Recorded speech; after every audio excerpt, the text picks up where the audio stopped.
लोग अक्सर सोचते हैं कि जो इंसान जितना ज्यादा कर्म करता है उतनी ज्यादा उसे पाप लगने की संभावना होती है, क्योंकि हर कर्म से पाप और पुण्य तो बंधा ही हुआ है। तो इसका क्या मतलब हुआ कि मनुष्य कर्म करना ही बंद कर दे? नहीं, क्योंकि मैंने अर्जुन को एक ऐसा रहस्य बताया था जिसे जानने के बाद तुम कर्म भी करते रहोगे और पाप तुम्हें छू भी नहीं पाएगा। वो रहस्य क्या है? सुनो।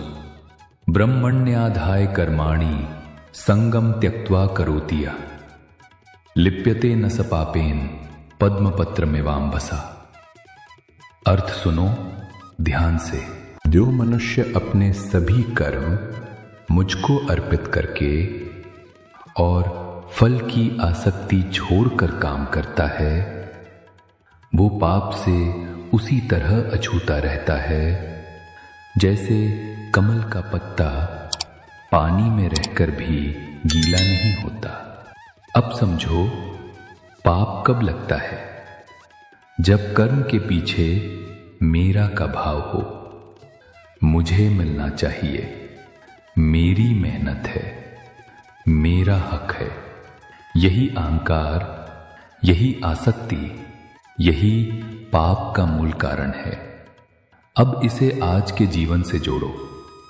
एक किसान सोचता है, मैंने इतनी मेहनत और पसीने से खेत जोता, फसल अच्छी होनी ही चाहिए, वरना मेरी सारी मेहनत बेकार। यहां कर्म तो हो रहा है, पर केंद्र में मैं है, फल की चाहत है और यही बंधन है। लेकिन वही किसान अगर सोचे, मेरा काम है बीज बोना, पानी देना, मिट्टी संभालना, आगे जो होगा वो विधाता की इच्छा, बस यही भाव उसे कमल का पत्ता बना देता है।